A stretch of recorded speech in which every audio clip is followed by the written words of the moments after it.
What's up guys, the Keylid Soulord here, and welcome to Ace Attorney Month. I must apologize again for my absence, but now I'm finally back with not one, not two, but 4 countdowns based on one of my favorite video game franchises, Ace Attorney. I was introduced to this series when the DS was released and a friend of mine was playing it, so I checked it out myself. And now that I've played and seen some playthroughs, I immediately love the series. And a few things to note about this month. I'm going to talk about all of the games with the exception of Investigations and the Professor Layton vs Phoenix Wright game for 2 reasons. One, I never played the games or seen any playthroughs, and the other is that I want to focus on the main series.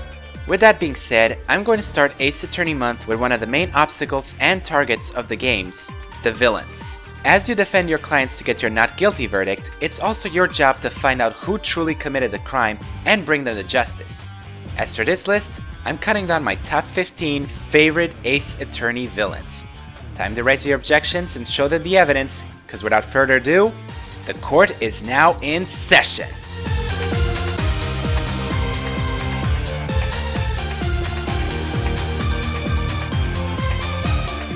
Wow, we're already starting the list with a new game, Spirit of Justice. While it didn't raise as much popularity as Dual Destinies, I still enjoyed the game to the fullest. Almost to the fullest.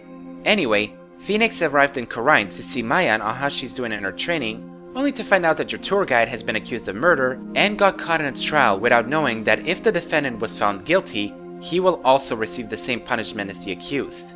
Basically, the precious treasure of Khura'in, the Founder's Orb, has been stolen, and at the same time the security guard, Pod Roll, was murdered on the scene. After one testimony and struggling for the divination seance, you encountered a witness to the crime, peace, love, and understanding. At first he seemed like a pretty calm and collected man who takes the teachings of Khura'in very seriously, and he's pretty good with the Damelan, a Khuranese guitar. Heck, he even sings while testifying. But if you push his buttons too far, he literally becomes a metal rock star.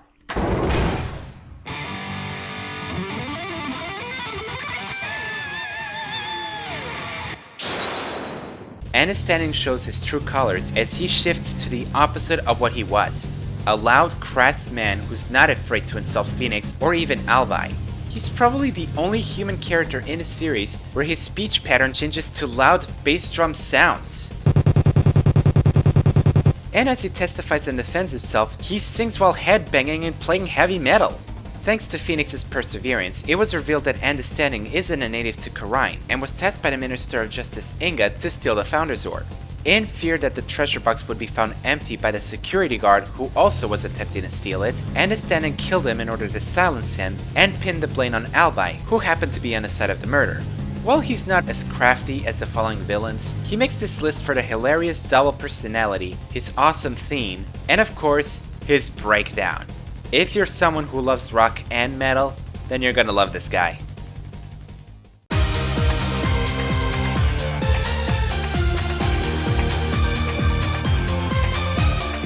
So we started with Spirit of Justice, now we jump back to the first game. All of us, along with Phoenix, feel nervous on our first case, and if it wasn't for Mia, our mentor, the first trial would have ended in disaster. So what happens after that?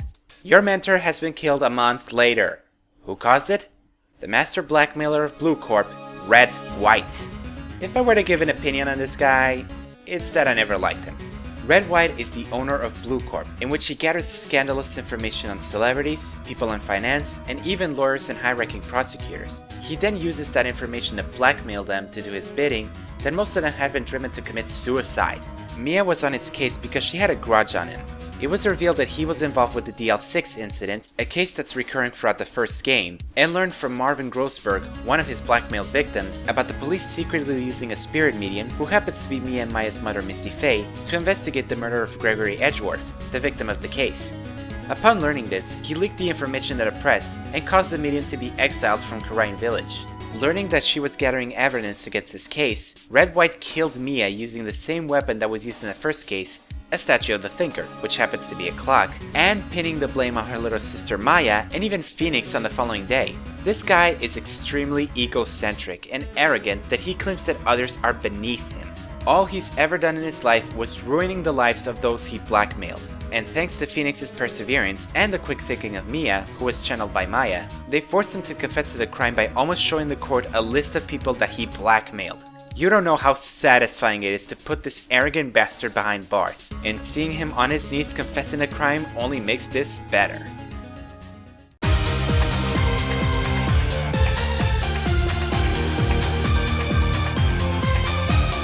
Did you ever imagine becoming a villain by getting revenge on someone who ruined your life and costed the life of someone dear to you?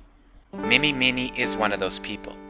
Miney was a nurse of the Gray Surgical Clinic, but that life wasn't going well due to Turner Gray, the doctor and director of the clinic, overworked her to the point of exhaustion.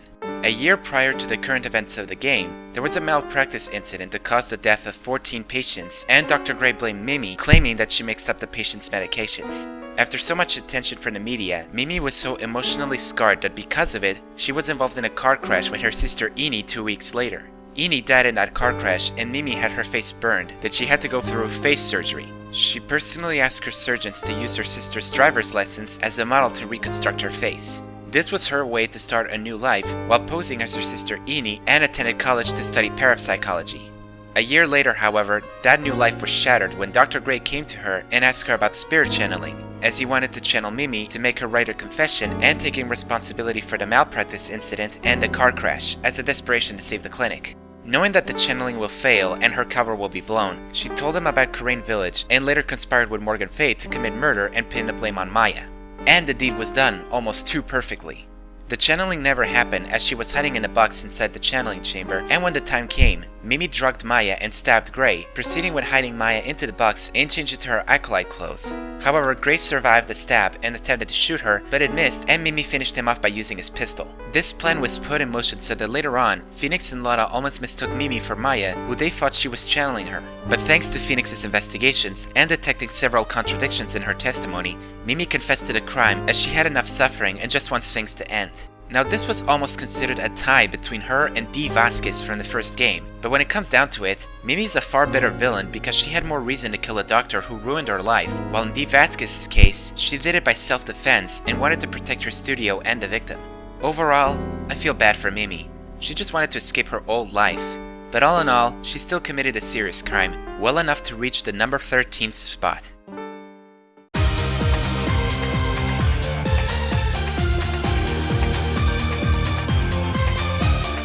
Speaking of Morgan Fay.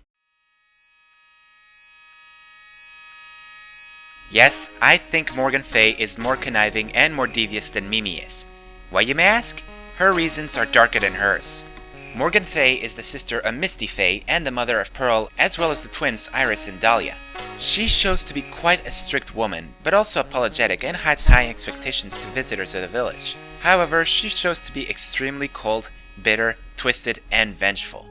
A few years ago, Misty was chosen to be the head of the Fay clan as she shows to be superior to Morgan.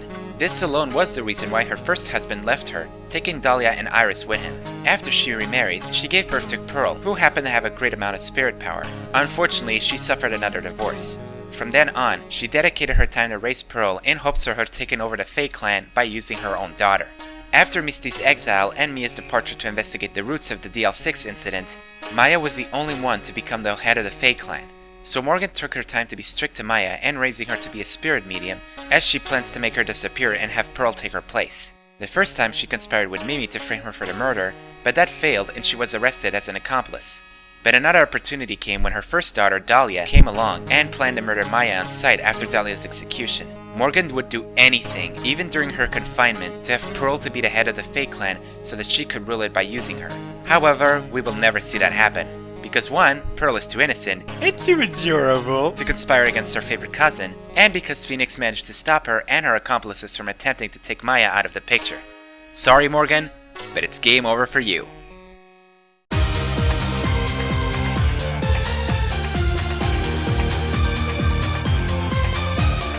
Back to Spirit of Justice already? Well, okay, sure. So after so many hardships, we finally reach the final case, in which proves to be Apollo's true test. He's defending his foster father, Dirk, who has been accused of murder of the Minister of Justice, as well as the perpetrator behind the fire that killed the previous Queen Amara.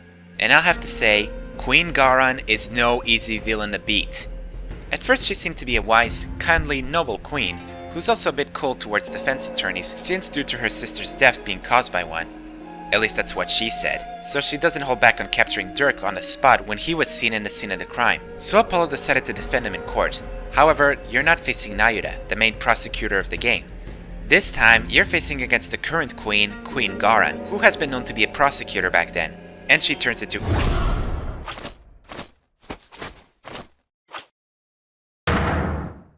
Oh my god, what the fuck? Did she just turn into the love child of Ultimisia and Cloud of Darkness? Anyway, after that huge extreme makeover, she took on the case. However, she takes it on a whole new level, as she's shown to be extremely difficult to put her in a corner. And by that, I mean she cheats. She takes advantage of her position as queen to even change the Kurainis law to her bidding, even to the point of execution of lawyers who would dare challenge her. Through Apollo's quick thinking, he managed to turn things around by revealing several facts in the court. It was revealed that Garan was extremely jealous of her sister, that she herself caused the fire 23 years ago, and hid the fact that she doesn't have the power to channel spirits like her sister can. And according to Kurainis tradition, only those who are able to perform spirit channeling can become queen. So because of that, she actually hid her sister and used her for her purposes of spirit channeling duties, while she couldn't. She also wanted the Founder's Orb to attempt to reveal its secrets so that she can gain the spiritual power she needed to become queen. But after finding out the truth, seeing Apollo challenging her to attempt to channel a spirit and pointing her with a force that even knocked down all her guards, you can feel the total satisfaction as she desperately tried to do so, only to break down in the most ridiculous way, losing the case, and ultimately the throne. Goodbye, Queen Garan. Oh, I'm sorry, former Queen Garan.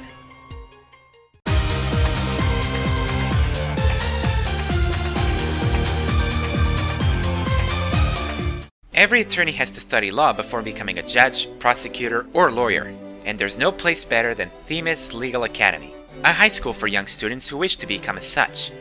Just don't let Professor Means be your teacher.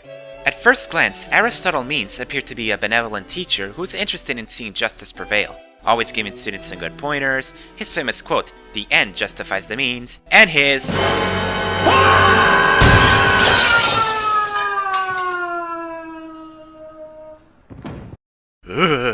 But as it turns out, it was all a facade, because he was accepting bribes from students' parents for good grades, and he's so focused on obtaining trial victories by any means necessary, even if it means falsifying evidence, as he teaches his students on how to do so. He also viewed the dark age of the law as a beautiful boon to the legal profession, taking advantage of his philosophy to become a matter of routine. Professor Court, the victim of the case, was mostly focused on teaching her students that the true goal is to find the truth, and Professor Means didn't like that. So he actually turned the mock trial into a real one, as he killed Professor Court and pinned the blame on Juniper Woods, Athena's friend.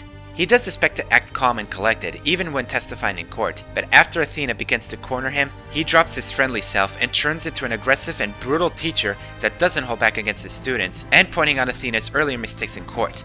This guy just doesn't hold anything back. Athena seems to have almost lost it, but thanks to Apollo, Juniper and her friends, and even Simon Blackwell, she managed to recover, reevaluate the facts, and found the truth on her own way, resulting in a hilarious breakdown where he tries to convince the court to go easy on him, such as bathroom detail, retaking a bar exam, a salary cut, and even dismissal. But ultimately, he got the guilty verdict. This professor doesn't have the means to save himself. Okay, who wrote that line?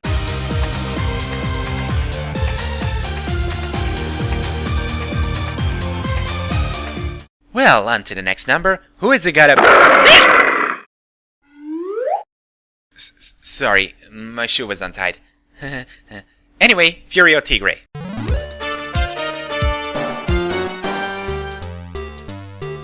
Jeez, not only this guy looks pretty intimidating, not to mention short-tempered as a tiger going berserk, but he's seriously entertaining. Furio Tigre is the owner of Tenderlander, a loan company that had high regards.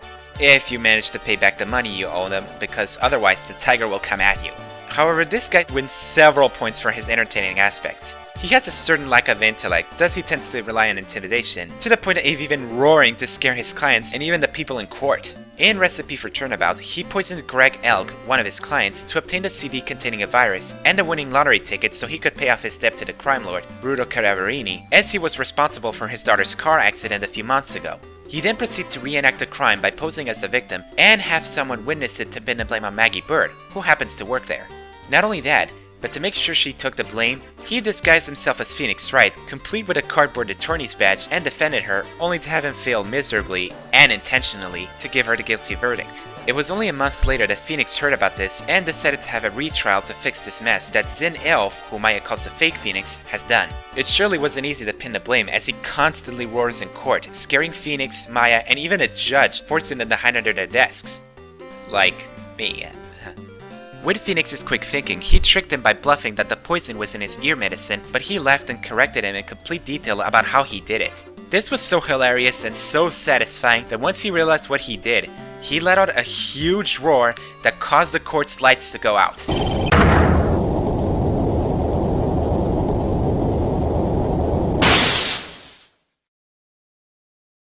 Great. Now we need to fix the lights. Give me a second.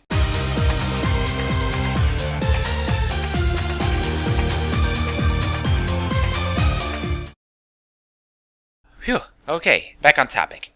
Going back to Spirit of Justice, while Phoenix was in Khorine, Apollo and Athena stayed behind to take care of the agency. However, you wouldn't expect that you have to save Trucy and the agency at the same time in a single trial. And who was responsible for this mess? This guy. This guy. Roger Reddens. Let me just say that as soon as this guy starts doing stuff, I immediately hate him. Why, you may ask? Well, let's start with this. Roger Reddens is the producer of Take-Two TV, and he was in charge of the broadcast for Trucy's magic show. However, Roger had a darker reason to do this. He actually wanted to stage a prank which resulted in the murder of Manomus III, who played as the magician Mr. Reyes. Not only that, but he had Trucy sign a contract in which she used a copying paper to forge her signature on not only a note that she had prior knowledge of the prank, but also another contract that if her show was somehow cancelled, she would have to pay $3 million to Take-Two TV, in which could lead to the Right Anything agency's ruin. And to top it all off, he even went to the agency himself and labeled everything as he owns the place. That only just makes me hate him even more. Then during the trial, Apollo revealed that Roger Reddens was actually Mr. Reyes, a magician who was formerly from Troupe Gramarye. It was revealed that when he was in the troupe, he was injured while practicing a risky trick, and he still wanted to perform it, but Magnifi, the leader of the troupe, told him not to do so, and ultimately had him removed from the troupe during a public performance, preventing him from ruining their reputation or injure them. Roger had to live through this humiliation for years as he held a deep grudge against them and decided to take it out on Trucy, with the help of his own fan, who happens to be Man of Mystery.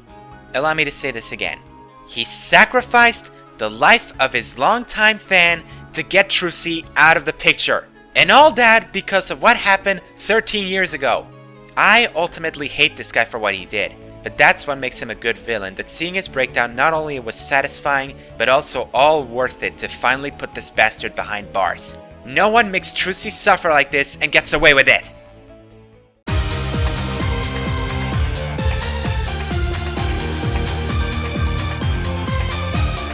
Pop quiz. Who's the egotistical, self-styled ace detective who has a magnifying glass for a monocle and goes Zvari when he discovers something?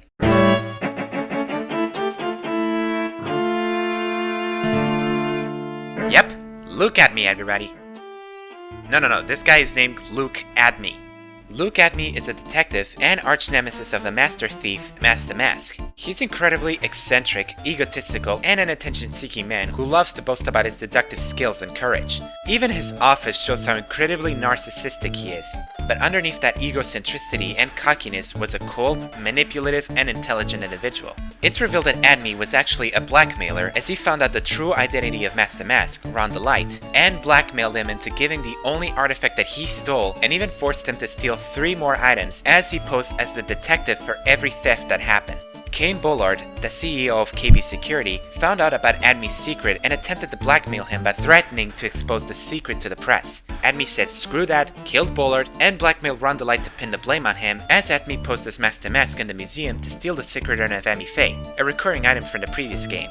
Ron the Light turned himself in for the theft in order to prevent himself from being suspect of murder, and Adme forged evidence to pin himself for the crime, tricking Phoenix into getting the Light a not guilty verdict, and then confess to the theft, and thus giving him an alibi from the murder and making it impossible to be charged for it under the law of double jeopardy. But it didn't take long for Phoenix to uncover the plot the following day, and having Adme found guilty of the murder.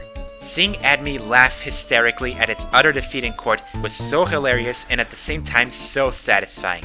Luke Adme has fallen down from an ace detective to a tragic clown. Hey, look at me! Look at me!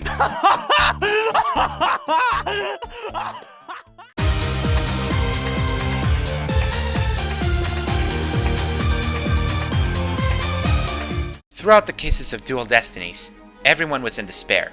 Simon Blackwell only had 1 day left for execution, Athena had a traumatic mental breakdown for her past, and Apollo seeks to find the truth about the death of his best friend, so the pressure was on.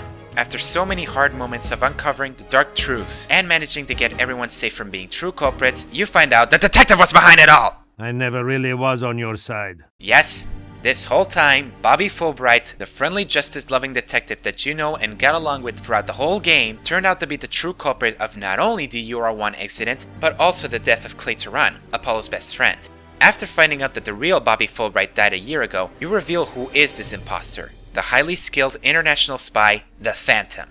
Working for an unknown organization, the Phantom was responsible for numerous terrible crimes, in which include bombings, sabotage, and even murder. He was highly trained to be remorseless and incapable of experiencing emotions like a normal human being. He sabotaged the Had-1 rocket launch by planting a bomb on a rocket, killed Metis Sykes, Athena's mother, and knocked out Athena, who stabbed his hand. He also proceeded to hide the blood that got on a moon rock in a probe and hid it in the rocket, hoping that the evidence will be destroyed.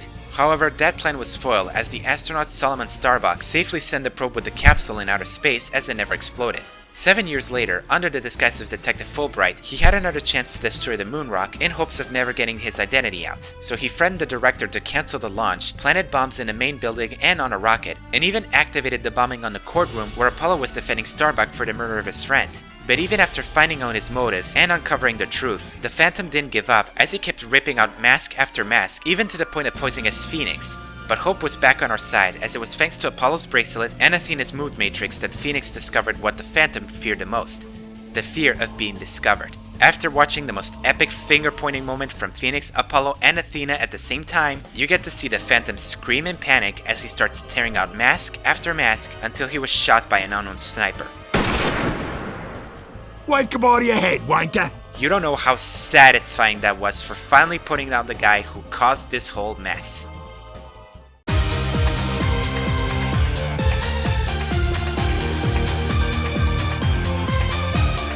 So in the first game, after defending your best friend, avenging your chief, and solving a mystery in the studio, what happens next? Your rival prosecutor is found suspect of murder, and if you want to get him a not guilty verdict, you're gonna have to face the man who taught him everything. Manfred Von Karma, the veteran prosecutor who never lost a case in 40 years. But let me say this, Karma's a bitch. This guy is nothing but a cheap manipulator. For starters, his so-called record wasn't just because he's a great prosecutor, but it's also because that he manipulates the witnesses and even limits the forging evidence to always get his guilty verdicts. But after he won a case 25 years prior to the events of the first game, Edgeworth's father, Gregory, has revealed that he forged evidence and has left a penalty on his record. This resulted in the events of the DL6 incident, where Manfred was accidentally shot in the shoulder by the young Miles Edgeworth, in which ultimately had his anger boil and shoot Gregory through the heart, resulting in the start of Edgeworth's 25-year nightmare. 25 years later, during the events of Turnabout Goodbyes, he had Yanni Yogi, who was also involved with the incident, murder Robert Hammond, the defense attorney, and frame Edgeworth. To top it all off, in order to hide the evidence of the DL6 incident, he tased Phoenix in the evidence room and took all the evidence away from him to make sure he gets a guilty verdict. But Von Karma missed something very important. Never underestimate Phoenix Wright. He has finally met his match, as Phoenix managed to get not just a not guilty verdict on the case of Robert Hammond, but also on the DL6 incident, as he discovered that it was Von Karma who caused this heinous crime. Seeing Von Karma acknowledge this huge defeat, his first loss after 40 years, was incredible, as you see him banging his head multiple times on the wall, got arrested, and met his end afterwards. But one thing I must admit, Von Karma is nothing compared to the next entrant. And I bet you all know who I'm talking about.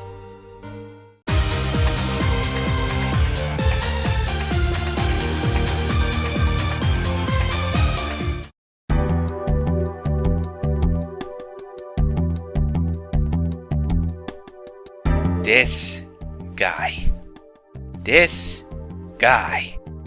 I hate this bastard.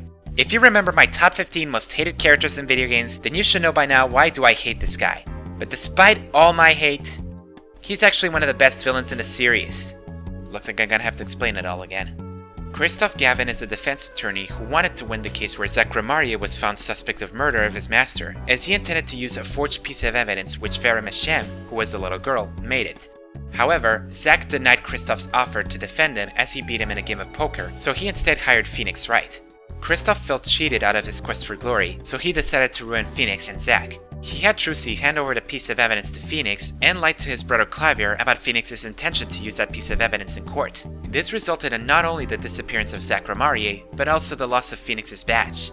After his disappearance, Clavier has decided to stalk those involved with the case, those being the Meshams and Phoenix. 7 years later, Zach came back as Shady Smith and visited Phoenix. This gave Christoph a chance to kill the man who refused his help, in which he succeeded. He then intended to offer his services to Phoenix, but instead, he requested Apollo to defend him. And thanks to Phoenix's quick thinking and ending up as Apollo's co-consul, both found the truth and Christoph fell from grace. But he didn't stop there. 7 months later, Drew Mesham, Vera's father, attempted to demand Christoph to stop stalking his daughter, and he used the poison stamp that, along with the nail polish, was left behind by Christoph 7 years ago. This caused Drew Mesham to die 50 minutes later, and Vera was tried for murder. During the trial, Vera was biting her nails, being a habit of her nervousness, because she knew that this was involved with Christoph. Knowing that she applied the nail polish before the trial, the poison took effect and she was hospitalized. Christoph was summoned to the trial as a special witness, and Apollo and Clavier both questioned him about the events 7 years ago. But despite their efforts, Christoph still managed to keep his cool, as there was no decisive evidence to pin him into the crime. What he didn't know is that the trial he was in was a test of the jurist system that Phoenix has convinced to the judicial system. Apollo, Clavier, and the judge agreed to the test. Upon learning this, Christoph flew into a rage, calling the jurists swines and riffraffs unfit to pass judgment in court, and that the law is absolute. The jurists have declared Vera innocent, and you all know what happened after that.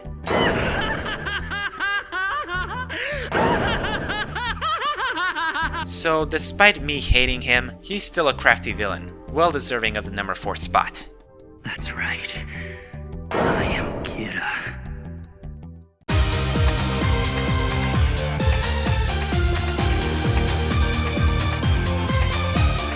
A murder happened and Maya was kidnapped. If you want to save her, you have to defend your client, Matt on Guard, a professional actor and rival of the victim. You find out a few facts about the case in the first day of the trial, but by the time the facts are revealed, you uncover the horrible truth. It was me all along! Yes, for the first time in Phoenix's career, Phoenix has to defend someone who actually did commit the crime.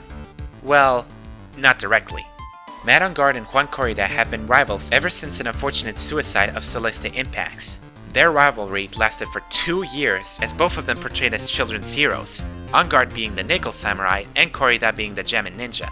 During the event known as the Hero of Heroes Grand Prix, in which Matt on Guard won, Juan Corrida arranged a press conference so he could appear in the Nickel Samurai costume and reveal a false suicide note to ruin On Guard's career. However, On Guard was one step ahead of him, as he had placed cameras all over Corrida's room and hired a professional assassin known as Shirley the Killer to kill him and recover the suicide note. He was arrested, but he had planned with the assassin to kidnap Maya and force Phoenix to defend him. Phoenix didn't suspect of Guard of being involved in the crime, as he explained that he didn't kill Corrida, which was actually true, so the Cyclops didn't show up. But during the investigation, Phoenix discovered a hidden camera in one of Corrida's stuffed bears, and it was revealed that it was purchased by his rival, On Guard. After figuring out the truth, On Guard revealed his true colors. He changes from his careless, weak-willed self to a cruel and cold sociopath who sees people as mere objects he can manipulate for his own purposes. Despite being responsible for hiring Shelley the Killer, he doesn't trust anyone, let alone assassins, and he even planned to blackmail him using a tape that recorded the assassination in Corrida's room. In the final trial, Shelley the Killer has appeared to testify in court, although not being physically there, and has claimed that Adrian Andrews, Matt on Guard's manager, was the one who hired him, making a quick way to get On Guard out of a guilty verdict. But after the hard attempts by Gamshu and Franziska to retrieve the missing evidence, one of them being that specific tape, Phoenix has revealed to the killer about its contents and On Guard's plans to blackmail him. The killer always takes his client's trust seriously, and if that trust is betrayed, they will be his next target. So after that, Maya was released, and Phoenix can finally bring On Guard to justice. This results into one of the most satisfying breakdowns in the series, where On Guard, with no other choice of escaping this killer's wrath, breaks down and scratches his face numerous times while repeating guilty.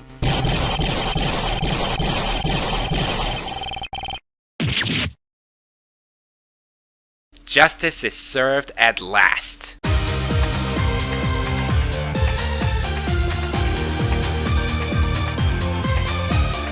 Here's something that I never knew. When I played the first Ace Attorney game, I played it on the DS, so I had no clue that Rise from the Ashes was an extra case exclusively on the system. As for my opinion on the case, I'll explain on a future countdown, but I could say that it was pretty okay. However, Damon Gant is just pure awesomeness.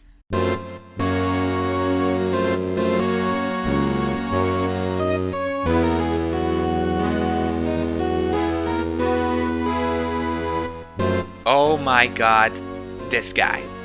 This guy is one of the most entertaining characters in the series, and every time he's on screen, he steals the show.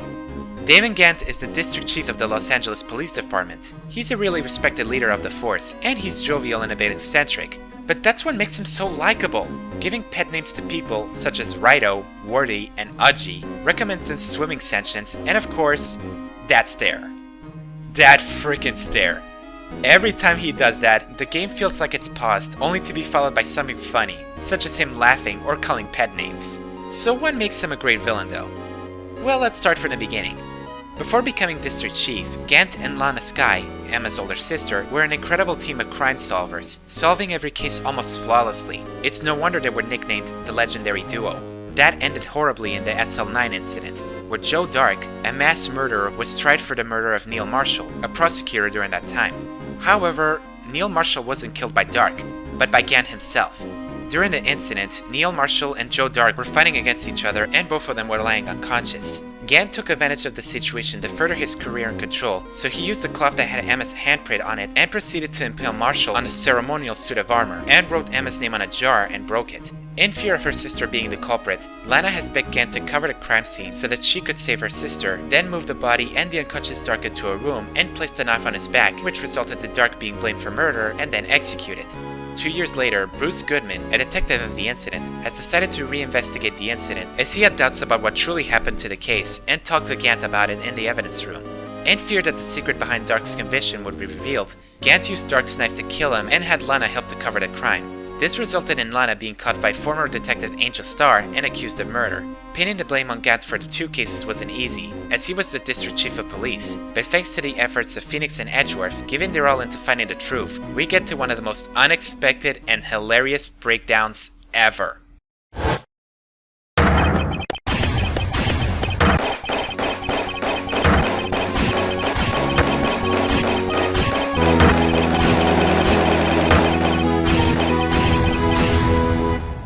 And yet he still steals the show. He laughed so hard as his claps even reached to the amount of 30 claps per second. 30 claps per second! That's a record! Damon Gant is considered one of the best villains in the franchise, and I can see why he's everyone's favorite. However, he's only number 2 on my list, so who's number 1? Well, before we reveal that, recap time! Number 15, Peace, Love and Understanding. Number 14, Red White. Number 13, Mimi Mini. Number 12, Morgan Fay. Number 11, Garan Sigatar Karain. Number 10, Aristotle Means. Number 9, Furio Tigre. Number 8, Roger Reddens. Number 7, Look at Me. Number 6, The Phantom. Number 5, Manfred Von Karma. Number 4, Christoph Gavin. Number 3, Matt Ongard. And number 2, Damon Gant.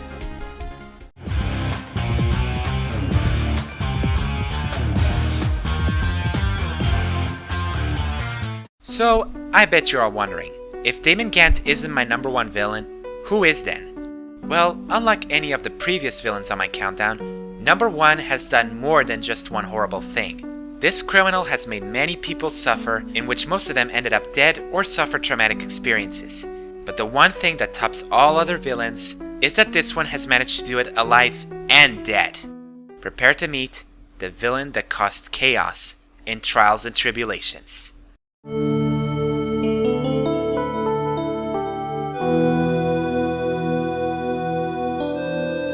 I know what you're thinking. How can she be a villain? She looks too innocent and cute.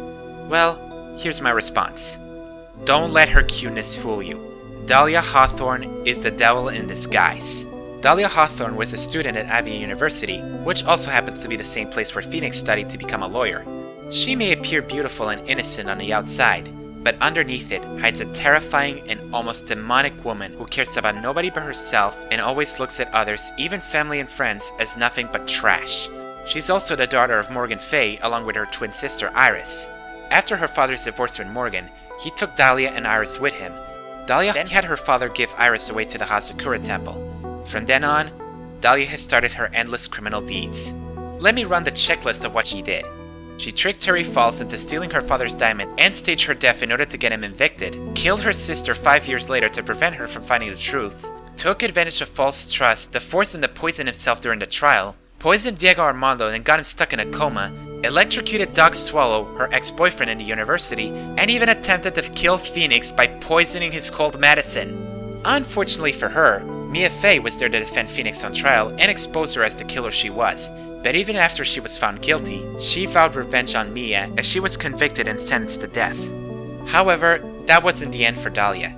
5 years later, before the events of the final case, Morgan Fay, who happened to be transferred to the detention center where Dahlia is, has plotted with her to be channeled by Pearl, kill Maya, and have Pearl become the master of the Fay clan. Although she had no care for Morgan's goals, Dahlia saw this chance to finally get revenge on Mia by killing her little sister.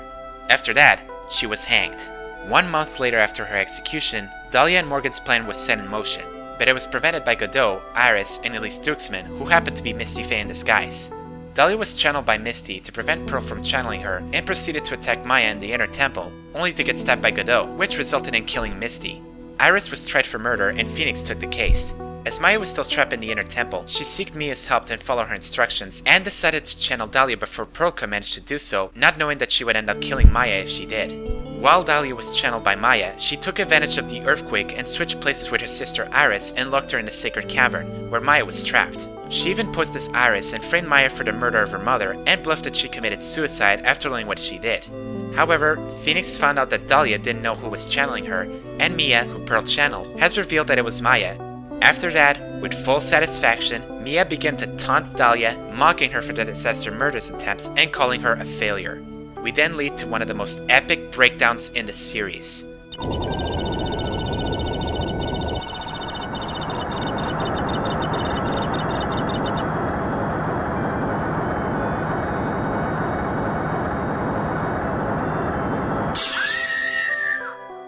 Dahlia, distraught over her failure to take her revenge on Mia after being so close, left Maya's body and her spirit was burned in the fires of the Faye family.